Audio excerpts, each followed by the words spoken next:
Welcome to this fall edition of Topeka West Sports Journal. I'm Michael Mariano. As the semester comes to an end, it's time to look back at our fall sports season as well as to begin looking ahead towards our winter season. We plan on doing both on this edition of Topeka West Sports Journal, so stay with me.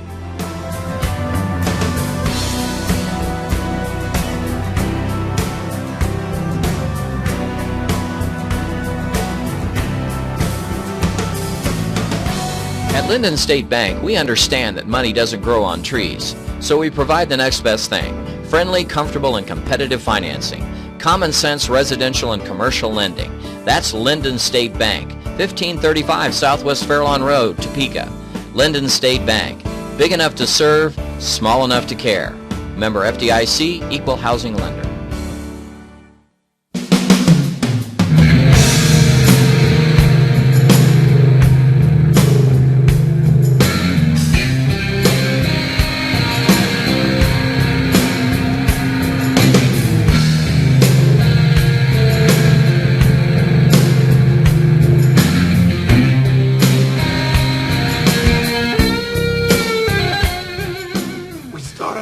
Fall sports season with the Lady Charger tennis team. The Lady Chargers and Coach Kurt Davids were somewhat a rebuilding year this season. There were many new faces seeing varsity action. The growing pains, though evident in some of their key tournaments, were necessary to prepare the girls for postseason play.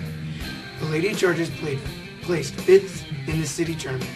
The Chargers were paced in that meet by their number one doubles team of seniors Regan Miller and Caitlin King. King and Miller also placed fifth in the league meet. They were placed fourth in the regional meet and qualified for state, where they lost both of their matches. They would carry the majority of the points load for the Lady Chargers. Alex Kinsinger recently sat down with senior Regan Miller to talk about her career as a Lady Charger tennis player.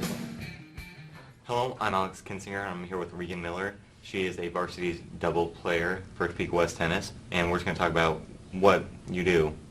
So, how long have you been playing tennis? I have been playing tennis since I was in 6th grade, well, the end of my 6th grade year, into 7th grade. I played singles in middle school for French middle school. I was the number one singles player. And then at the end of my 8th grade year, going into freshman year, I actually quit playing tennis and I decided that I was going to try out for volleyball, which didn't go well at all. And I ended up playing JV tennis for West since I didn't try out. I spent a year playing number one singles for JV, and then I tried out for varsity my sophomore year. And I think I played number 2 or 3 singles my sophomore year, depending on the tournament. And then my junior year, I played singles and doubles. I played number 1 singles, number 1 or number 2 singles, and then I played number 2 doubles.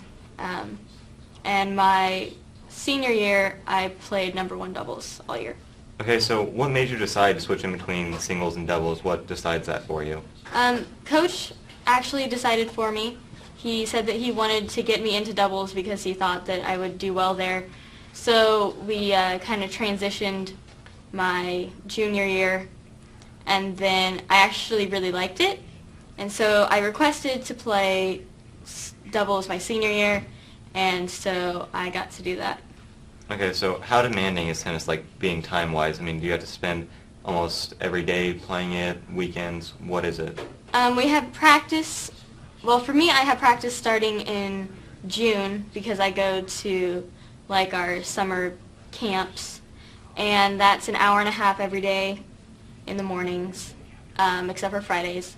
And then tennis season, we have practice every day from 3:30 to 5:30 or 6, depending on the day. And then we have tournaments almost every Saturday. And so it takes up a lot of your time. Really, the only free day you have is like Sundays. And even then, sometimes you still go out and practice. Okay, so like Sunday, it's just your relaxing day, basically. Well, for me on Sunday, it was when I went to work. Yeah, that's always enjoyable, right? It's just great. Okay, so how has it been like playing for Topeka West? I mean, did you enjoy it? Was it a lot of rough times? I enjoyed it. My favorite year was my junior year because I had a lot of friends on the team. We were all really close, and we did really well. It was just a lot of fun. My sophomore year, I was just kind of getting to know everybody, but I still enjoyed it. Senior year was interesting because we lost our entire varsity team except for Madison Himmer, and I were the only two that returned. But overall, it was a good year. I mean, I went to state. I got a lot of medals. Statistically, it was a good year. So, statistics, you did fine, but it wasn't your favorite year. Not by any means. Okay, so do you have like future plans to do tennis down the road? Not like on a team. I might do it for intramurals, but since I'm going to school to be a science major, that's going to take up a lot of my time. Yeah. So, one more question here. What was your favorite part about playing for us here at Topeka West? My favorite part was actually practice. I would much rather go to practice than I would go to meets because meets are very stressful and practice is not. And it was lots of fun just getting to hang out with all the girls on the team and talk and eat. We did that a lot. Eat? Yeah. Lots of eating. So much food. That's usually a thing you have to do. Yeah. Especially after and before. Yeah. Get that snack. But yeah, practice and then like the rides to and from the tournaments were my favorite. Okay, well, is there anything you want to add before we leave? No, I think you pretty much covered it. Okay, well, I'm Alex Kinsinger. I've been here with Regan Miller, and thanks for watching Topeka West TV. Both Miller and King will be known historically as the first Topeka West tennis players to ever play an entire match live on our Topeka West channel on the NFHS Internet Network. It was an exciting event that can be seen on our on-demand section for a while longer, so be sure to check it out. The Chargers graduate their top scorers, so there will be plenty of room for the newcomers next fall. With some off-season work, they can be back in the thick of things next season. Turning to Charger Boys Soccer. The Charger Boys Soccer team finished a solid season competing against some of the state's toughest teams. The Chargers finished with the respectable 7-10 mark, losing the state game to Shawnee Heights. Here's a look back, courtesy of Catherine Mulgrew, Laura Dykus, and Marlene Ray.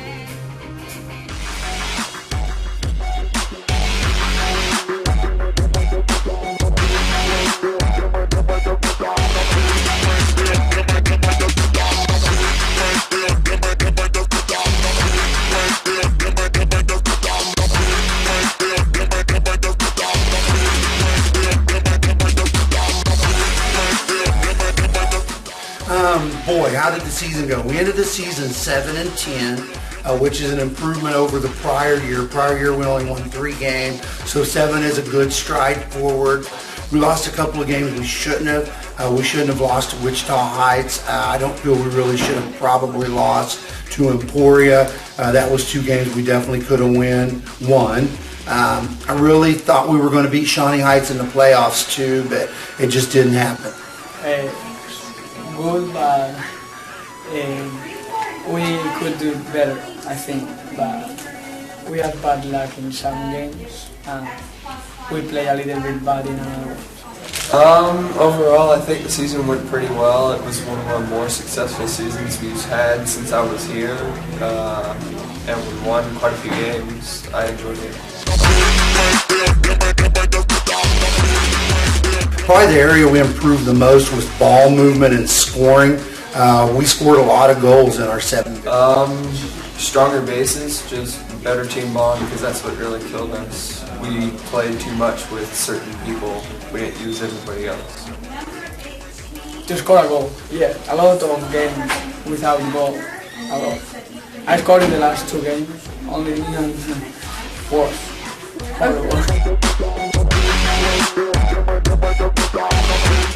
Man, that's another tough question. Who led the team?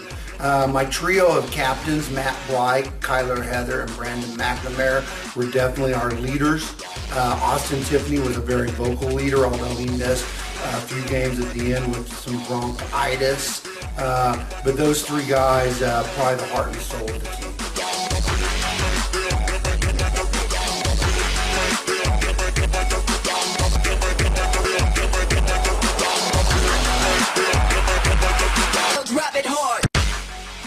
You know, we're losing a lot of seniors. We have 9 seniors. Not all of them played varsity, but we're losing 9 quality kids. We have a lot of holes to fill, but our JV was very good and very competitive this year. They were coached exceedingly well by Coach Tiffany and Coach Cutter, and so I expect the younger guys to step in and fill the senior shoes.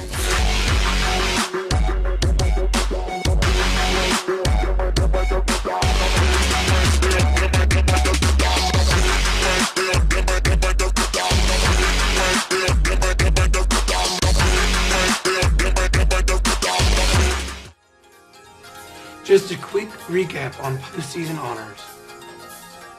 Senior Kyler Heather was named All-League and First Team All-City. Senior Matt Blythe was named Second Team All-League and First Team All-City. Senior Brandon McNamara was named Second Team All-League and Honorable Mention All-City. And Senior Austin Tiffany was named Honorable Mention both All-League and City. We have 5 more sports to go, so stay with me for more of Topeka West Sports Drum.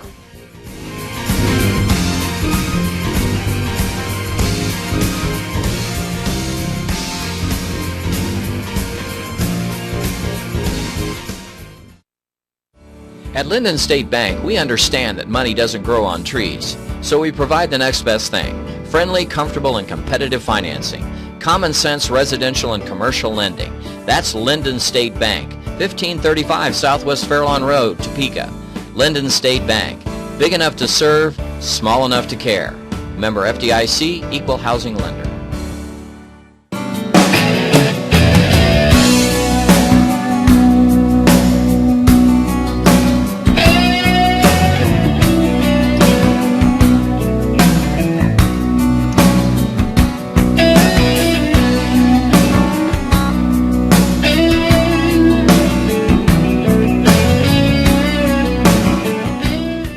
Charger golf team kept the string of consecutive appearances alive at the state tournament as Sydney Hyman qualified. The Lady Chargers struggled much of the year with team numbers, but Coach Richard Mariani made the best of things, saving his best coaching for regional competition in getting Hyman through. The Chargers lose senior Veronica Anton, but return both Hyman and transfer Jackie Farron. The Lady Chargers also made our NFHS network channel with 2 golf round appearances. You can still catch those 2 events on our on-demand section on the Topeka West channel at NFHS Internet Network.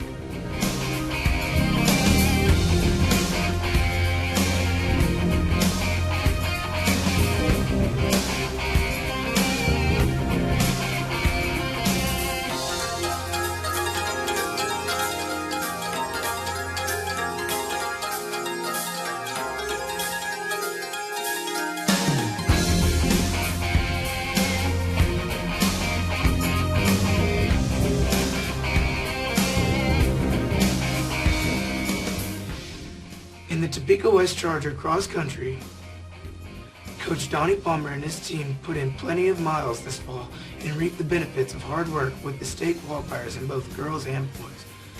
The ladies Chargers team struggled early with 9th place and 6th place finishes in the league and city meets respectively. They also placed 6th in regionals, but it was there where sophomore Brooke Province made some noise and qualified individually for the state meet. She was named All-City Honorable Mention. Coach Palmer is of course excited to have her back next season. The Charger boys teamed up for a 4th place finish in city and 5th place finish in league, and a state qualifying 3rd place team finish in regionals. The Chargers were led by senior Noah Linquist, who placed 12th in city and 9th in regionals. He was a consistent top 20 finisher all season long and was named All-City Honorable Mention. Freshman sensation Dawson Link placed 10th in the city and 6th in the regional meet. He was also named All-City Honorable Mention. Senior Michael Leeper finished 16th in the regional meet, and freshman Bryson Link finished 18th in regionals. The Chargers graduate Linquist and Leeper, with the Link brothers, both just freshmen, provide a great deal of hope for the future. Like all of our fall sports, the cross-country team made their debut on the Topeka West channel on the NFHS network. You can still catch them in our on-demand section on the Topeka West channel on the NFHS network.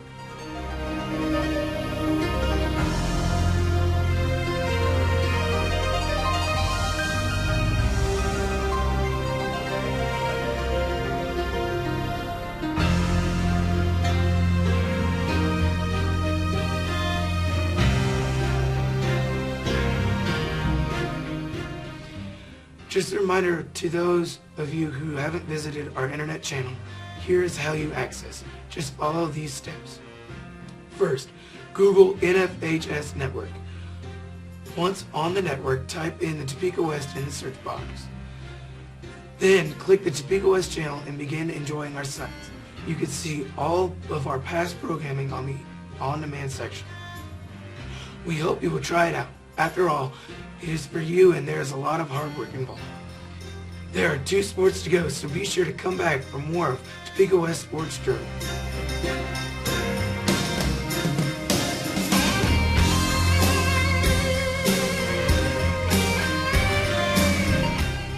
At Linden State Bank, we understand that money doesn't grow on trees, so we provide the next best thing: friendly, comfortable, and competitive financing. Common sense residential and commercial lending. That's Linden State Bank, 1535 Southwest Fairlawn Road, Topeka. Linden State Bank. Big enough to serve, small enough to care. Member FDIC, Equal Housing Lender.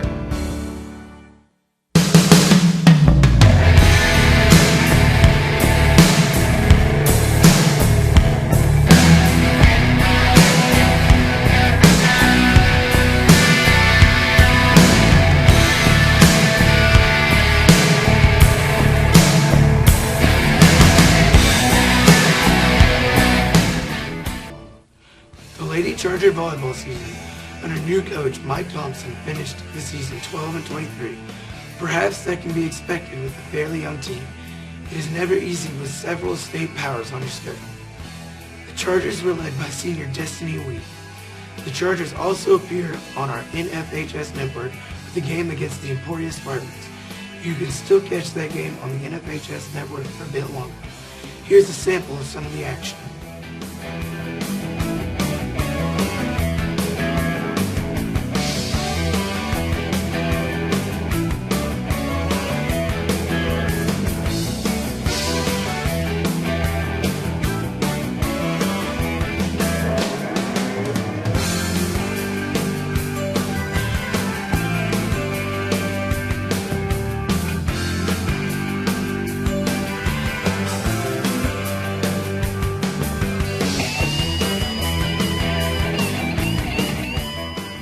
Lady Chargers return a large junior class next season, so there's every reason to believe they can improve on their record next season. In our final sport of the fall season, we look at the Topeka West Charger football team. The Chargers finished 3-6 on the season. Once again, they showed steady improvement in many categories. Coach John Tetwan has to feel good about the hard work he, his staff, and his players have put in to continue turning the program. The Chargers got wins over Kansas City, Washington, Kansas City Schlegel, and Highland Park.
Numerous postseason honors handed out as well. Josh Reynolds was second in the city in total offense, 10th in rushing, and second in passing. He was named Honorable Mention All-League. Mose Huggis finished 6th in the city in rushing. He was named Honorable Mention All-League. Montoy Perry was 1st in the city in receiving. He was 2nd team All-League. Austin Tiffany was 5th in the city in kicking. He was named All-League Honorable Mention. Ryan Watson was named to 2nd team All-League. Tyler Shima was Honorable Mention All-League. Cole Wright was Honorable Mention All-League. Javon Hubbard was Honorable Mention All-League. Lalo Arzate was Honorable Mention All-League. Michael Mariani was All-League 2nd team. Christian Bucks was Honorable Mention All-League. The Chargers graduate a lot of key players, but there was much groundwork completed for the rebuilding of the Charger football tradition. Players to watch next season start with quarterback Josh Reynolds as well as linebacker Michael Mariani, both of whom will be counted on to lead the Chargers next season. The weight room is busy already and there is excitement for the future. Don't go away just yet. When I come back, we will take a quick look ahead at the winter sports on Topeka West Sports Journal.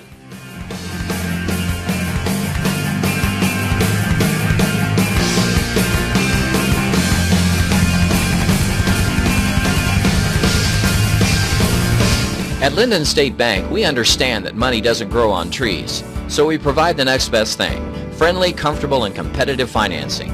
Common sense residential and commercial lending. That's Linden State Bank, 1535 Southwest Fairlawn Road, Topeka. Linden State Bank. Big enough to serve, small enough to care. Member FDIC, Equal Housing Lender.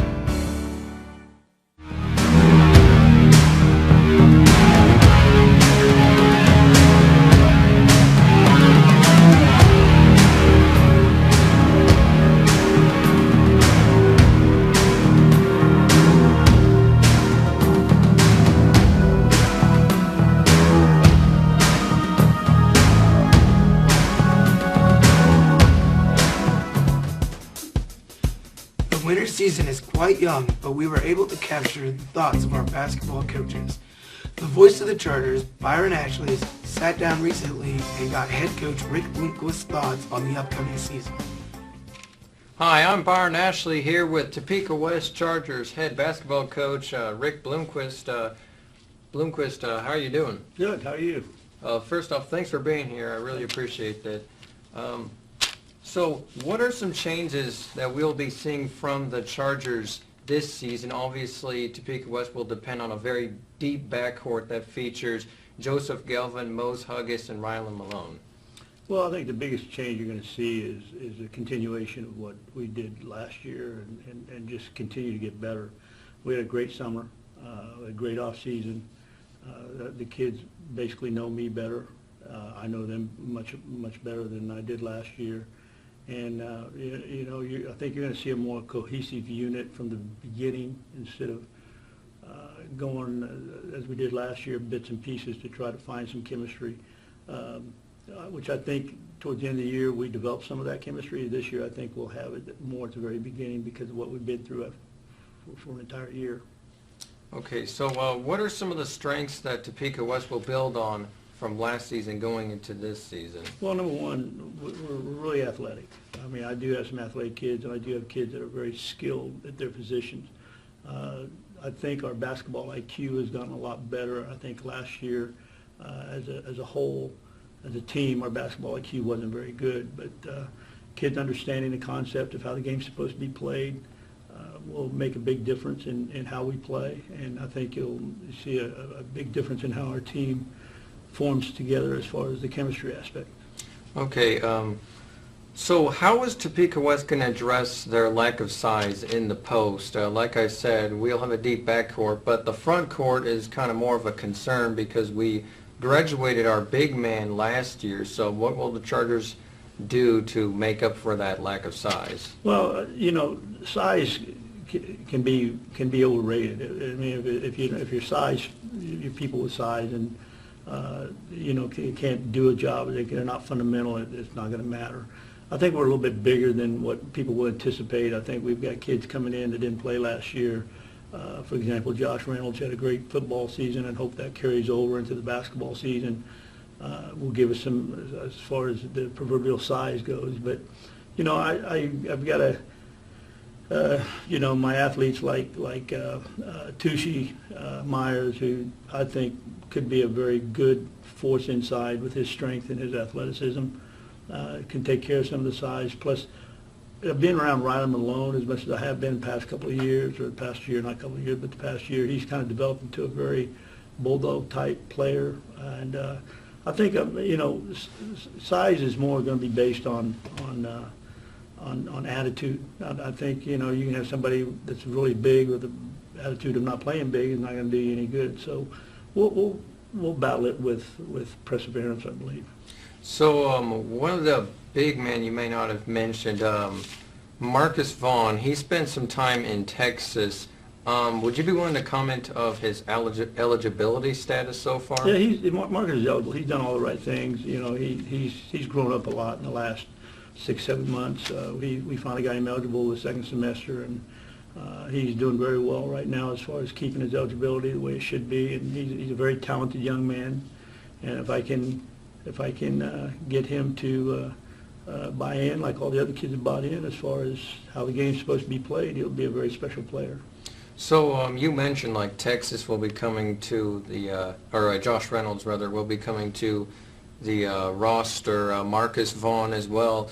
Do you think that will affect the chemistry of the team? Because if you've spent time around Mose Huggis and Joseph Galvin, they kind of got this, swagger about them where they are very talented and their personalities are warranted, but at the same time, do you think that will affect how this team will bond? Well, that's a good question, Byron. That's going to be my job. My job is to build chemistry. My job is to make them cohesive. My job isn't to shoot baskets. My job isn't to dribble and pass. My job is to build a team as far as how I fit that they're going to play well together and react as a team. So they will meet the chemistry standards because that's my expectations, and that's yet to be seen. I just can't put it out on the practice floor and say this is what happens. We have to build it, and that's the aspect of a basketball coach. Is I think it's what makes basketball so unique is the building of chemistry is so vitally important, as it is in all sports, but the weaknesses show up more, I think, in basketball than it does most other sports. So, with the addition of Josh Reynolds, if he buys into the hard work and unselfishness, I tell these kids every day that there's three things that's going to make them fail, and that is being selfish, being lazy, and being unloyal. And if we can all be unselfish and we can all work hard and we're all loyal, we're going to have a pretty good team.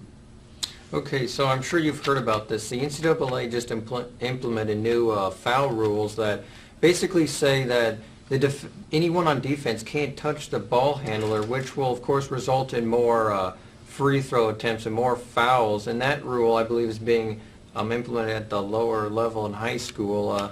How will you kind of adapt your team to that? Because with all the fouls that will occur, Topeka West will have to develop some kind of depth in case some key players foul out early. Well, we have developed. We have some depth. That's one thing we have this year and over last year, that we have people that will come off a bench and play for a variety of reasons. The depth, not only the foul trouble, the depth is the fact that if we do have some laziness or unloyalty or classroom issues, our kids just won't play. They're going to do it our way. But the question with the foul situation, for years they've been trying to do this on the high school level, no hand checking, no body checking, and maybe with the calls now that they're doing it at the college level early, will filter down to the high school level, which is fine by me. I mean, I think the basketball needs to get to be a pure game again instead of a thuggish game, and you have to adapt. I tell my players all the time, officiating is part of the games. Some games may be well officiated, some may be poorly officiated, but that's part of the game. That's part of the concept of playing the game is how it's officiated, and you have to adapt to that. And if you don't adapt, then you're going to be on the short end. So with that new rule, it kind of seems like you can't play man-to-man defense as much, because if you are aggressive and are close to them, and you even touch him, he's going to get fouled. So are we going to be seeing more of a zone defense from the Chargers? You'll see a variety of defenses, and basically that's a great question.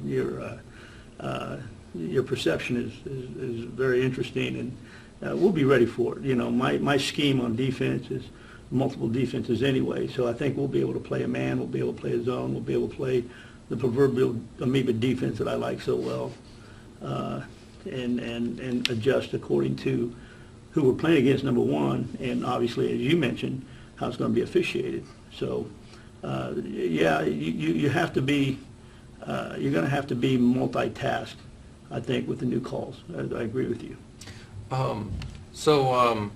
Do you think that the Chargers will be able to compete in the Centennial Leagues with, the likes of Highland Park and the Barksdale brothers at Shawnee Heights? I do. I wouldn't have taken this job if I didn't think we could compete. And I go into every game thinking that I've got them prepared, to play against the best team. I tell them almost every day in practice that we're practicing today to prepare you to play the best, not to play just a game. We're trying to make you be one of the better teams in the state of Kansas.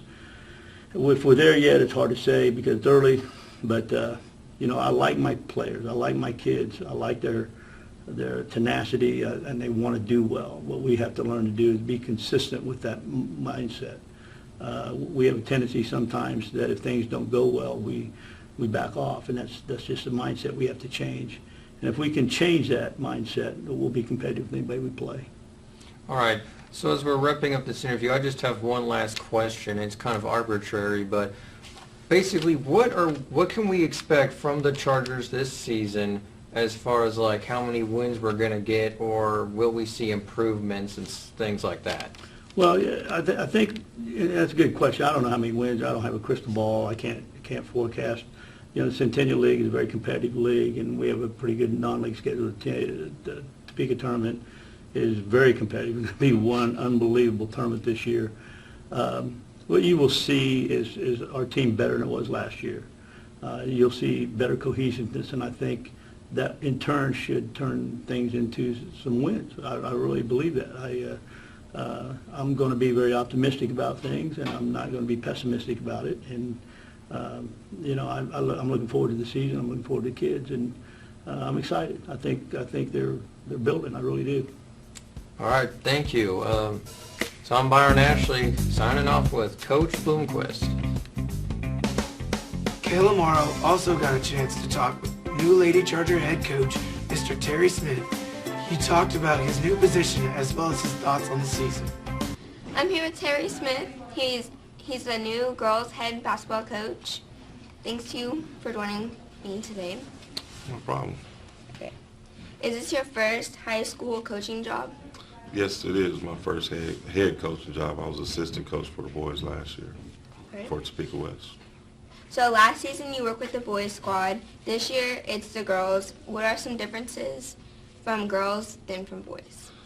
Well, one difference that I really like is girls really focus and they really get to the point when teaching them. So that's an exciting thing to have. And what are you most excited about the new position? Well, most exciting is the girls are looking forward to changing this year around from the past years. They're really positive and changing things around, and that's exciting. Good. And what skills do you have that you plan on bringing to the team as a new head coach? The skills, you say? Yes. The main thing is we're going to be very competitive, and we're going to be disciplined and fun to watch. So I hope the fans are ready to support us and get that spirit because they're ready to play hard for you. And were you at all concerned about taking this job due to the past few seasons' win and losses?